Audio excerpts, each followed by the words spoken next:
To news talk with VD Sameer. आज के अंक में चर्चा करते हैं वेस्ट बंगाल में जो विधानसभा चुनाव होने वाला है 2026, यानी अगले वर्ष। एक्सपेक्टेड है कि इलेक्शन कमीशन ऑफ इंडिया जो है वो मार्च अप्रैल में जो है वो असेंबली इलेक्शंस की जो है वो तारीखों की घोषणा कर देगा। यानी मोटा मोटा अभी 1 साल का समय पड़ा है वेस्ट बंगाल में जो है वो चुनाव होने में। और आज के अंक में मैं आपको बताने का प्रयास करूँगा जो वहाँ की ग्राउंड रियलिटी है। उस परिप्रेक्ष्य में अगर आज चुनाव होते हैं तो किस पार्टी को कितनी सीटें मिलने वाली हैं, ये विस्तार में जो है वो आज मैं आपके साथ चर्चा करूंगा। और ये जो आंकड़े मैं आपके सामने पेश करूंगा ये डिटेल जो है वो रीजन वाइज जो मैंने वहाँ पे जो स्टडी किया है वेस्ट बंगाल के अंदर जो स्थिति ज़मीनी है और जो एंटी इनकम्बेंसी है जो अभी ममता बनर्जी की सरकार है, हैट्रिक उन्होंने लगाई थी 2021 में, और आज की स्थिति के अंदर क्या वो पॉपुलैरिटी जो ग्राफ है वो ममता बनर्जी का गिरा है कि नहीं गिरा है, भारतीय जनता पार्टी की और कांग्रेस की क्या पोजीशन जो है वो बेहतर होगी। तो ये सारी जो है वो जो फिगर्स हैं वो मैं आपके सामने पेश करने की आज के अंक में कोशिश करूँगा। हाँ, और ये मैं आपको बताना चाहूँगा कि ये जो मेरा विश्लेषण है ये बिल्कुल अनबायस्ड है, किसी भी तरह का किसी भी पार्टी को लेके इसके अंदर किसी nothing like favour of any particular political party. दूसरा मैं आपको ये बताना चाहूँगा कि जो मुद्दे हैं, क्योंकि जो चुनाव है वो चाहे स्टेट का है या सेंटर का है, यानी चाहे वो असेंबली का चुनाव है या लोकसभा का है, उसके अंदर मुद्दे ज़रूर होते हैं। और मुद्दे वो जो होते हैं, ज़्यादातर मुद्दे जब ग्राउंड के अंदर जाके जिस दिन वोटिंग होती है वो जो मुद्दे हैं वो छू मंतर हो जाते हैं, उसकी जगह धर्म और राजनीति आ जाती है। ये हमको पिछले मैं समझता हूँ कि लोकसभा चुनाव में भी हमको देखने को मिला, और असेंबली जो चुनाव हुए हैं अभी रिसेंट, चाहे वो हरियाणा, महाराष्ट्र, दिल्ली, तो जो मुद्दे हैं वो बिल्कुल जो नैरेटिव है वो लास्ट मोमेंट पे जो है वो कि किसी भी पार्टी के लिए वो किसी के पक्ष में जा सकता है, सत्ता के विपक्ष किसी भी और वो मुड़ सकता है। तो जो मुद्दे हैं वेस्ट बंगाल के अंदर वो मुद्दों में मैं आपको बताना चाहूँगा डेवलपमेंट का इशू है वहाँ पे ग्राउंड में, उसके साथ जो बेरोजगारी है, यूथ के अंदर अनएम्प्लॉयमेंट है वो इशू है, ओवरऑल डेवलपमेंट इंफ्रास्ट्रक्चर को लेकर, इंडस्ट्री को लेकर, इंडस्ट्रियल ग्रोथ वहाँ बिल्कुल नहीं है वेस्ट बंगाल के अंदर। जो माइंड सेट है वो अभी भी कहीं ना कहीं वो कम्युनिस्ट जो माइंड सेट है वही चल रहा है, चाहे सरकार ममता दीदी की है, लेकिन माइंडसेट कहीं ना कहीं ग्राउंड पे वही चल रहा है। इंडस्ट्रियल ग्रोथ वहाँ नहीं है। लॉ एंड ऑर्डर का मुद्दा बहुत इंपॉर्टेंट है, और सबसे इंपॉर्टेंट मुद्दा है कि जो जब चुनाव होते हैं, चाहे वो चुनाव जो हैं वो पंचायत के हैं, स्थानीय निकाय के हैं, माना लोकल बॉडीज कॉरपोरेशंस के चाहे इलेक्शंस हैं, कमेटीज़ के इलेक्शंस हैं, वहाँ पे जो है वो ऐसा एक नैरेटिव भी बन गया है। भारतीय जनता पार्टी के साथ कांग्रेस भी ये नैरेटिव बनाने में कामयाब हुई है कि टीएमसी जो है, ममता दीदी जो है वो प्रशासन को साथ लेके, मतलब मोटा मोटा वो फेयर जो इलेक्शंस हैं लोकल बॉडीज़ के, पंचायत के, वो वहाँ नहीं हो रहे हैं, छीना झपटी हो रही है, बूथ कैप्चरिंग हो रही है और बहुत ज़्यादा हिंसा हो रही है। ये बर्निंग इशू है आज की डेट में वेस्ट बंगाल के अंदर। और आपको मैं बताना चाहूँगा जो इलेक्शन आने वाला है 2026 का वो इसी परिप्रेक्ष्य में होगा। लॉ एंड ऑर्डर जो है वो बहुत बड़ा इंपॉर्टेंट मुद्दा वहाँ पे रहने वाला है। जिस तरह वक्फ बिल जो अभी आया है एक्ट, उसको लेके जिस तरह से हिंसा हुई है, स्पेशली जो मुस्लिम डोमिनेटेड एरियाज़ हैं, मुशराबाद है, मालदा है, वहाँ पे जो हिंसा हुई है और बहुत सी जो हिंदू फैमिलीज हैं उनको पलायन करना पड़ा है, वहाँ से घर छोड़ना पड़ा है, और हिंसा में कई लोगों की वहाँ पे जान भी गई है। हिंदू समुदाय को भी लॉस पहुँचा है और कहीं ना कहीं मुस्लिम समुदाय को भी लॉस पहुँचा है। प्रशासन को जो काम करना चाहिए था वो प्रशासन शायद किसी प्रेशर के अंतर्गत वो नहीं कर पा रहा है। इसको लेके जो है वो जनता के अंदर बहुत ज़्यादा आक्रोश है, वो चाहे हिंदू समाज है या मुस्लिम समाज है, मिनॉरिटी है, दोनों को ही है। तो ममता जी को बहुत ज़्यादा संचेत लेना पड़ेगा, क्योंकि जैसे अभी फिलहाल में जो पहलगाम के अंदर, इसको आप अंडरलाइन भी करें, इसी परिप्रेक्ष्य में जोड़ते हुए मैं इसको ऐड ऑन करूँगा कि पहलगाम के अंदर जिस तरह से नहते जो हैं एक धर्म को टारगेट करते हुए जो है उनको वहाँ पे निर्मम हत्या की गई आतंकवादियों के खिलाफ पहलगाम में। पहली बार ऐसा हुआ है कि जम्मू के अलावा घाटी में पहली बार हुआ है, यानी कश्मीर में, कि लोग इस जो हत्या हुई है जिसमें निर्दोष जो हैं लोग उनको मारा गया है, जिनका कोई भी कसूर नहीं थे, उसको लेके जो मुस्लिम समुदाय है घाटी के अंदर, उनके अंदर बहुत ही रोष और क्रोध की भावना है। और पहली बार श्रीनगर के अंदर बंद का ऐलान किया गया है, जो कहीं ना कहीं प्रो इंडियन मानसिकता को दर्शाता है। लेकिन इस मुद्दे को लेके ममता बनर्जी जो हैं उन्होंने कोई भी उस तरह की स्टेटमेंट नहीं दी है जो जख्म जो हैं वो थोड़े से भरे जाएं। मैं आपको बताना चाहूँगा, चाहे अखिलेश यादव हैं, तेजस्वी यादव हैं, राहुल गांधी हैं, सभी ने आगे बढ़ के इसकी निंदा की है इस हमले की। लेकिन ममता बनर्जी कहीं ना कहीं वो अपना जो मुस्लिम वोट बैंक है, मैं आपको बताना चाहूँगा कि 27% के आसपास मुस्लिम पॉपुलेशन है वेस्ट बंगाल के अंदर। तो ममता बनर्जी की कोशिश पहले भी यही रही है तुष्टीकरण की, आज भी, कि 27% जो मुस्लिम है वो उनके साथ एक मुश्त होकर जुड़ा हुआ है। इसके साथ एससी समाज और स्पेशली जो वुमेन वोटर हैं, ये ममता बनर्जी सोच रही हैं कि इसके सारे वो 50% का जो वोट शेयर है वो पार कर लेंगी। लेकिन जो पहलगाम में जो निहत्थे हिंदुओं की वहाँ पे निर्मम जो है हत्या की गई है दिन दहाड़े, इसको लेके इसकी जो चिंगारी है वो पहलगाम से पहुंचेगी डेफिनेटली वेस्ट बंगाल में। और वेस्ट बंगाल के अंदर भी जो आम जन है, चाहे वो हिंदू है मुस्लिम है, इस हत्याकांड को लेके वो दुखी है। और आप देखिएगा कि ये बहुत बड़ा मुद्दा बनने वाला है आने वाले चुनाव में। और ममता बनर्जी को जैसे लग रहा है कि जो मुस्लिम समाज है वो, उनके पास कोई ऑल्टरनेटिव नहीं है वेस्ट बंगाल के अंदर, वो टीएमसी को ही वोट देंगे, तो ये बहुत बड़ी ममता जी की गलती हो सकती है वहाँ पे, क्योंकि मुस्लिम समाज वेस्ट बंगाल के अंदर कांग्रेस की तरफ भी जाता हुआ दिखाई दे रहा है। ये मैं आपको बताऊंगा अभी डिटेल में। तो शुरुआत करते हैं। वेस्ट बंगाल के अंदर जो है वो 294 सीट्स हैं असेंबली की, यानी सत्ता में आने के लिए वो जो आंकड़ा है वो है 148 का। जो पिछला विधानसभा चुनाव हुआ था 2021 के अंदर, 2021 के अंदर टीएमसी को मिली थी 215 सीटें, 215, 77 सीट्स पे बीजेपी थी और 2 सीटें अदर्स को मिली थी। कांग्रेस का वहाँ पे वेस्ट बंगाल के अंदर खाता भी नहीं खुला था। खाता ना खुलने की सबसे बड़ी वजह यह थी कि कांग्रेस जो है वो अग्रेसिव होकर चुनाव नहीं लड़ती है वेस्ट बंगाल के अंदर। कांग्रेस की ये कोशिश होती है कि चाहे वो शून्य पे रहें, लेकिन वो भारतीय जनता पार्टी को आगे नहीं आने देना चाहते हैं। कांग्रेस इसीलिए पिछले 15-20 साल से वहाँ पे शून्य पे ही है, यानी बिल्कुल निम्न स्तर पे है।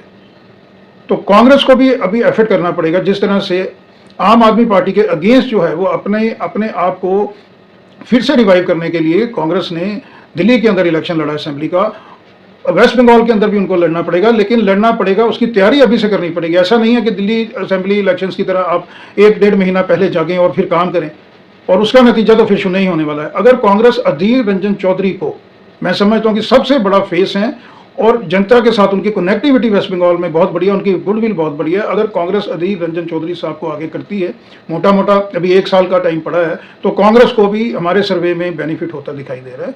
शून्य की टैली से वो इंक्रीज करेंगे डेफिनेटली। मुद्दे मैंने आपको बता दिए हैं।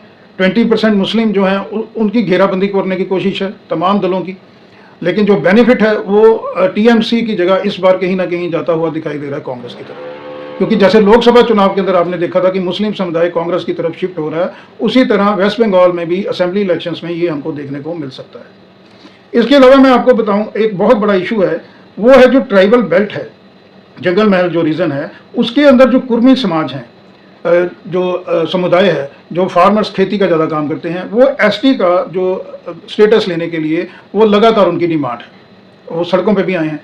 और ममता बनर्जी ने पिछले इलेक्शंस में जो है वो SC/ST समाज का वोट जो है वो बहुत ज़्यादा पड़ा था ममता बनर्जी को, और इसी वोट बैंक की वजह से भारतीय जनता पार्टी को लॉस हुआ। जो एक्सपेक्टेड था कि भारतीय जनता पार्टी 120-125 सीटों तक पहुंच सकती है 2021 में, वो सिमट के जो रह गई थी 77 सीट्स पे, उसका बहुत बड़ा रीज़न था। एक तो मैंने बताया महिला वोटर वो इंटैक्ट जुड़ा हुआ है, इमोशनल अपील है ममता बनर्जी की, तो 15 साल से पिछले वो जुड़ा है ममता बनर्जी के साथ। उसके अलावा जो SC और ST समुदाय है, इन्होंने भी ममता बनर्जी का साथ वहां दिया था। लेकिन इस बार जो है, मैं स्पेशली आपको एरिया स्पेसिफिक बताऊंगा। एक तो मैंने जंगल महल रीजन आपको बताया जो ट्राइबल बेल्ट है, यहाँ पे टीएमसी को लॉस होने वाला है। उसके अलावा कूच बिहार, जलपाईगुड़ी, इसके अलावा मैं आपको बताऊंगा कि जो स्ट्रॉन्ग होल्ड है ममता बनर्जी के, जिसमें अभी तक जो है वो भारतीय जनता पार्टी से वहाँ पे अपने पैर पसारने में कामयाब नहीं है, वो है दमदम, जयनगर, डायमंड हार्बर है, जादवपुर, कोलकाता दक्षिण, उत्तर। इसके अलावा जो मालदा का रीजन है, जो स्ट्रांग होल्ड है ममता बनर्जी के, ये सारी की सारी जगह जो है रीजन वाइज ममता बनर्जी को लॉस होता दिखाई दे रहा है। और ये जो लॉस है ये बहुत बड़ा है। इसका कारण ये है कि जो लगातार 3 चुनाव जीते हैं ममता बनर्जी ने, 2011, 2016, 2021 का चुनाव जो जीता है, 15 साल की जो एंटी इनकम्बेंसी है वो अक्रॉस द लाइन दिखाई दे रही है। यानी वो ऐसा नहीं है कि वो एक समाज के अंदर है या वो किसी जाति विशेष धर्म के अंदर है। ये एंटी इनकम्बेंसी, जो जैसे मैंने ये स्पेसिफिक रीजन और एरिया बताए, जो जिसमें प्लस जिसके अंदर बहुत ज़्यादा स्ट्रांग है टीएमसी, उसके अंदर टीएमसी को लॉस हो रहा है। स्पेशली मुशर्राबाद और मालदा जो रीजन है, जो जिसके अंदर मिनॉरिटी का काफ़ी ज़्यादा डोमिनेशन है मुस्लिम समाज का, और लगभग तकरीबन 35 से 40 जो विधानसभा की सीटें हैं वो डिसाइड मुस्लिम समुदाय वहाँ कर रहा है, वो शिफ्ट हो रही हैं फ्रॉम टीएमसी टू कांग्रेस। तो ये बहुत बड़ा नुकसान हो रहा है ममता बनर्जी को। और भारतीय जनता पार्टी को जो प्लस हो रहा है वो इन्हीं एरिया में, स्पेशली जो जलपाईगुड़ी है, कूच बिहार है, और जो कलकत्ता जो है, जो अर्बन एरिया है जिसके अंदर कलकत्ता दक्षिण है, उत्तर है, इसके अलावा दमदम है, डायमंड हार्बर है, ये हर जगह पे भारतीय जनता पार्टी को जो है वो बहुत ज़्यादा फायदा दिखाई दे रहा है। तो मैंने जिस तरह से आपको बताया कि जो SC ST समुदाय है वो जो एकमुश्त होकर उन्होंने 2021 में और स्पेशली 2011 में ममता बनर्जी को वोट दिया था, उसके अंदर बिखराव हो रहा है। और उस बिखराव का ज़्यादा फायदा तकरीबन 75% वो जो शिफ्ट है वो भारतीय जनता पार्टी की तरफ हो रहा है। लेकिन कांग्रेस के लिए बहुत अच्छी खबर है कि कांग्रेस को स्पेशली जो है वो जयनगर के अंदर, जादवपुर के अंदर और मालदा के अंदर जो है कांग्रेस को बहुत बड़ा फायदा होने वाला है अगर आज की डेट में चुनाव होता है। इसके अलावा भारतीय जनता पार्टी को जो बहुत फायदा होने वाला है वो है कि जिस तरह से होम मिनिस्टर लगातार जो है वो मेहनत कर रहे हैं बिहार के अंदर, और माफ़ कीजिए वेस्ट बंगाल के अंदर, और जो इसके अलावा शुभेंदु अधिकारी साहब हैं जो LOP हैं और मुख्य चेहरा हैं वेस्ट बंगाल के अंदर भारतीय जनता पार्टी का। मैं आपको और बताना चाहूँगा कि जो लास्ट चुनाव हुआ था 2021 में, तो नंदीग्राम से अधिकारी साहब ने दीदी को, ममता बनर्जी को इलेक्शन हरा, वहाँ पे वो डिफीट दी थी और ममता बनर्जी को फिर से नया विधानसभा चुनाव लड़ना पड़ा था, उनको मुंह की खानी पड़ी थी अधिकारी साहब। तो अधिकारी साहब जो हैं वो बहुत बढ़िया वहाँ पे फील्ड में काम कर रहे हैं, फ्री हैंड उनको दिया गया है, LOP हैं, लीडर ऑफ अपोजिशन है। आने वाले समय में भारतीय जनता पार्टी उनको जो है वो चीफ मिनिस्टर का चेहरा भी घोषित कर सकती है। पहले वो TMC में थे, लेकिन उनका जो जनाधार है वो लगभग 35 से 40 विधानसभा की जो सीटें हैं उसके अंदर इन्फ्लुएंस है अधिकारी फैमिली का। तो ये भी एक एडिड एडवांटेज है।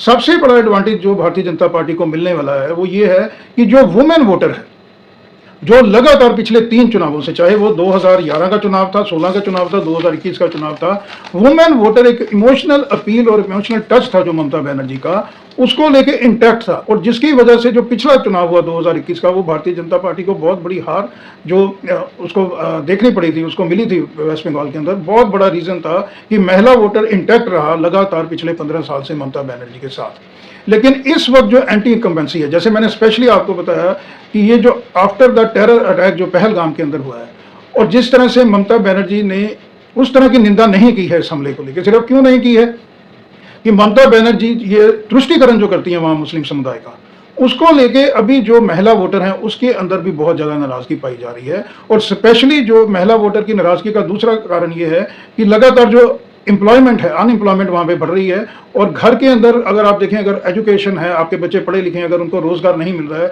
तो सबसे ज़्यादा जो परेशान है उस घर की जो महिला है, मदर हैं, माता हैं, वही रहती हैं।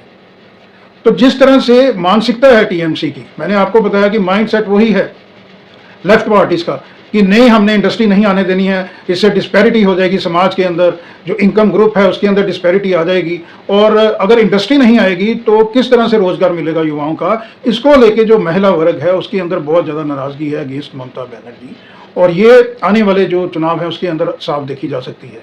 तो अंत में मैं आपको रिजल्ट बताऊंगा। रीजन वाइज मैंने आपको लॉस बता दिया कि जो 7 मोटे सेगमेंट हैं जिसमें प्लस था ममता बनर्जी को, उनको बहुत बड़ा वहाँ लॉस हो रहा है। और अगर आज चुनाव होता है तो ममता बनर्जी को मोटा जो है, इसके अलावा मैं एक चीज़ थोड़ी सी ऐड ऑन और करूंगा कि जैसे पिछला जो विधानसभा चुनाव हुआ था 2021 का, मैंने बताया आपको कि ममता बनर्जी TMC को 215 सीटें थी, 77 BJP थी, 2 अदर्स थी।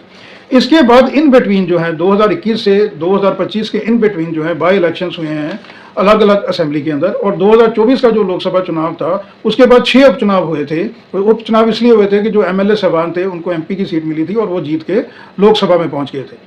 तो ये 6 चुनाव हुए थे, उपचुनाव 6 के 6 चुनाव जो नवंबर 2024 में हुए। ये बहुत ज़्यादा गौर करने वाली बात है कि मात्र कुछ माह पहले, आप देखिए कि मात्र 6 महीने हुए हैं मोटे मोटे, 6 महीने पहले जो ममता बनर्जी की पॉपुलैरिटी का ग्राफ था वो बहुत बढ़िया था वेस्ट बंगाल के अंदर। ये जो एंटी इनकम्बेंसी बढ़ी है ये अभी पिछले 2-3 महीनों से बढ़ी है। तो जो उपचुनाव नवंबर 2024 में 6 हुए थे, वो 6 के 6 उपचुनाव जो थे वो TMC ने जीते थे, और जो TMC की आज की टैली है वो 215 से बढ़ के हो गई है 227, 227, और BJP जो है वो 77 से आज की डेट में पहुंच गई हुई है 65 पे। तो बहुत बड़ा एक लॉस था, लेकिन अभी वो लॉस जो है वो कवर अप हो रहा है, एंटी इनकम्बेंसी बढ़ रही है। और जिस तरह वक्फ बोर्ड को लेके प्रशासन ने उतनी सख्ती नहीं दिखाई और बहुत से लोगों को जान माल का नुकसान करना पड़ा है, उठाना पड़ा है, और खासकर जो हिंदू समाज है उनका जो पलायन हुआ है मुशर्राबाद और मालदा रीजन से, जो एरिया है, उसको लेके बहुत बड़ी नाराजगी है। और वो नाराजगी अब मैं आपको बता रहा हूँ कि अगर आज चुनाव होते हैं तो ममता बनर्जी को बहुत बड़ा झटका लगेगा। वो झटका भी बड़ा होगा और धीरे से नहीं लगेगा, वो जोर का झटका ममता बनर्जी को जोर से ही लगने वाला है।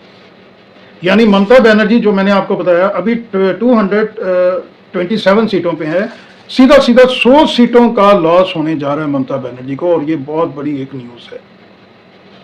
यानी ममता बनर्जी की जो टीएमसी है वो 227 से 127 पे पहुंच जाएगी, जबकि जो सरकार बनाने का आंकड़ा है वो है 148। तो चौथी बार जो है वो हमारे सर्वे के अनुसार ममता बनर्जी की सरकार बिहार में, वेस्ट बंगाल में नहीं बनने जा रही है। जहां तक भारतीय जनता पार्टी है, भारतीय जनता पार्टी, मैंने आपको बताया कि अभी जो है वो 65 के उनका आंकड़ा है। भारतीय जनता पार्टी को बहुत बड़ा फायदा हो रहा है आज की डेट में। 80 सीटों का, 80 सीट्स का गेन हो रहा है भारतीय जनता पार्टी को। जिस तरह से भारतीय जनता पार्टी नैरेटिव बना रही है, ग्राउंड पे काम कर रही है, अमित शाह होम मिनिस्टर साहब लगातार विजिट कर रहे हैं, एलओपी अधिकारी साहब जो हैं वो लगातार मेहनत कर रहे हैं ग्राउंड पे पिछले 5 साल से, उसका रिजल्ट है कि 80 सीटों का सीधा सीधा लाभ हो रहा है। और 145, यानी जो सरकार बनाने का आंकड़ा है 148, उसके आसपास जो है वो भारतीय जनता पार्टी अपने बलबूते पे पहुंच रही है। इसके अलावा और एक बहुत बड़ा चौंकाने वाला जो हमारे एनालिसिस जो हमने सीट के आधार पे किया है, तो खासकर जो मालदा रीजन है, इसके अलावा जादवपुर और जयनगर और डायमंड हार्बर जो है, इसके अलावा आप कलकत्ता उत्तर भी इसके अंदर डालें, तो कांग्रेस जो अभी शून्य पे है, 0 पे है, कांग्रेस को भी बहुत बड़ा फायदा होने जा रहा है, कांग्रेस का रिवाइवल होने जा रहा है। और 15 सीटों का प्लस है सीधा सीधा कांग्रेस। यानी भारतीय जनता पार्टी और कांग्रेस दोनों के लिए विन विन सिचुएशन है। ममता दीदी को बहुत बड़ा लॉस होने वाला है, और जो फाइनल टैली है उसके अनुसार 7 सीटें जो हैं वो अदर्स को जाएंगी, जिसके अंदर 2 सीटें RSMP को जा सकती हैं और 5 जो है वो आज़ाद उम्मीदवार को जा सकती हैं। मैं फिर से आपको फाइनल टैली बता सकता हूं कि भारतीय जनता पार्टी सबसे बड़ा राजनीतिक दल बन के उभर सकती है और अपने बलबूते पे सरकार बना सकती है वेस्ट बंगाल के अंदर, अगर आज चुनाव हो, विद 145 सीट्स। टीएमसी को बहुत बड़ा लॉस है, 127 पे पहुंच रहे हैं वो। कांग्रेस को भी एक रिवाइवल होने जा रहा है वेस्ट बंगाल के अंदर, 15 सीटों का फायदा है। RSMP को 2 सीटें अभी एक है, 1 सीट का प्लस है, और 5 सीटें जो हैं वो अदर्स को, यानी जो आज़ाद इंडिपेंडेंट उम्मीदवार हैं, उनको मिल सकती हैं वेस्ट बंगाल के अंदर अगर आज चुनाव होता है। इसके अलावा जैसे अभी मैंने फाइनल आंकड़ा बता दिया, ये आंकड़ा जो है क्योंकि मोटा मोटा अभी जैसे मैंने बताया 1 साल का और समय है, जिस तरह से एंटी इनकम्बेंसी और कहीं ना कहीं मुझे लग रहा है जिस तरह से अभी बॉडी लैंग्वेज है और जिस तरह से अभी प्रेस के अंदर भी ममता बनर्जी दीदी इंटरेक्ट कर रही हैं, तो उनको भी मुझे लग रहा है कि उन्होंने भी इस चीज़ को फील कर लिया, ऑब्जर्व कर लिया है कि अगला चुनाव जो है वो हारने वाले हैं। जिस तरह से प्रेस से उनकी दूरी है और आम जन से भी वो कटी कटी लग रही हैं, उन्होंने इस एक एंटिसिपेशन होती है और फील्ड के अंदर जो है वो परसेप्शन का खेल है, नैरेटिव का खेल है, तो कहीं ना कहीं ममता बनर्जी बैक फुट पे खुद पहुंच गई हैं।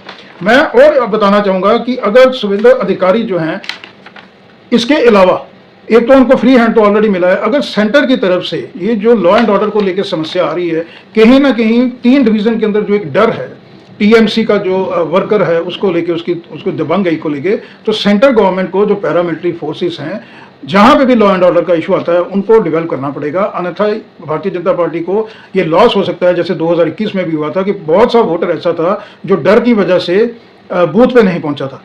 बहुत सा ऐसा वोटर था जो कांग्रेस को और भारतीय जनता पार्टी को वहां पे मतदान वोट डालना चाहता था, लेकिन कहीं ना कहीं वो डर से उन्होंने वोट नहीं डाला। तो स्पेशली होम मिनिस्टर साहब को इसका संज्ञान लेते हुए, जो भी वहाँ पे इसके लिए मेयर्स हैं, कुछ पैरामिलिट्री फोर्सेस को डेवलप करना है या वॉट एवर, जो भी वहाँ के डीजी को इंस्ट्रक्शंस देनी है वो देनी चाहिए। तो भारतीय जनता पार्टी की जो टैली है वो और बढ़ सकती है। और अगर कांग्रेस जो कुंभकर्ण की नींद में ही सोई हुई है, अगर वो जागती है, और जिस तरह के मैंने आपको अभी रिजल्ट बताए, यानी कांग्रेस के लिए भी बहुत बड़ा फायदा वहाँ होता है, वो शून्य पे हैं अभी। अगर अधीर रंजन चौधरी, मैं फिर से आपको बता रहा हूँ कि अगर अधीर रंजन चौधरी को एक्टिव करती है कांग्रेस वेस्ट बंगाल के अंदर, क्योंकि अधीर रंजन चौधरी डायरेक्ट जो है वो हमला करते हैं ममता बनर्जी के ऊपर, उनकी जो पॉलिसीज को लेके, जो स्ट्रक्चर है उसको लेके। अगर अधीर रंजन चौधरी को कांग्रेस वहाँ पे अपना मुख्यमंत्री का चेहरा घोषित करती है, उनको फ्री हैंड देती है, तो और 10 सीटों का, यानी 15 से 25 सीटों तक भी पहुंच सकती है कांग्रेस। तो ये बहुत कुछ कांग्रेस के ऊपर निर्भर करता है कि उन्होंने अभी जागना है या चुनाव से 2 महीने पहले जागना है। ये it depends on Congress high command, Sonia ji and Rahul Gandhi ji. तो आज चुनाव होते हैं तो भारतीय जनता पार्टी को बहुत बड़ी जीत मिलती है, कांग्रेस का रिवाइवल हो रहा है, ममता बनर्जी चौथी बार मुख्यमंत्री वहाँ नहीं बन रही हैं। और मुझे जाते जाते बहुत 6-7 वर्ष पहले अमित शाह ने एक बार बोला था कि भारतीय जनता पार्टी की जीत का स्वाद उस दिन हमें ज़्यादा आएगा जिस दिन भारतीय जनता पार्टी उड़ीसा और वेस्ट बंगाल में अपनी सरकार बनाएंगी। तो उड़ीसा में तो भारतीय जनता पार्टी ने अपने बलबूते पर सरकार बना ली पहली बार। मुझे लग रहा है कि वेस्ट बंगाल में जिस तरह की आज की स्थिति है तो पहली बार कमल का फूल जो है यानी होम मिनिस्टर अमित शाह का जो सपना है वो पूरा हो सकता है। थैंक यू, धन्यवाद।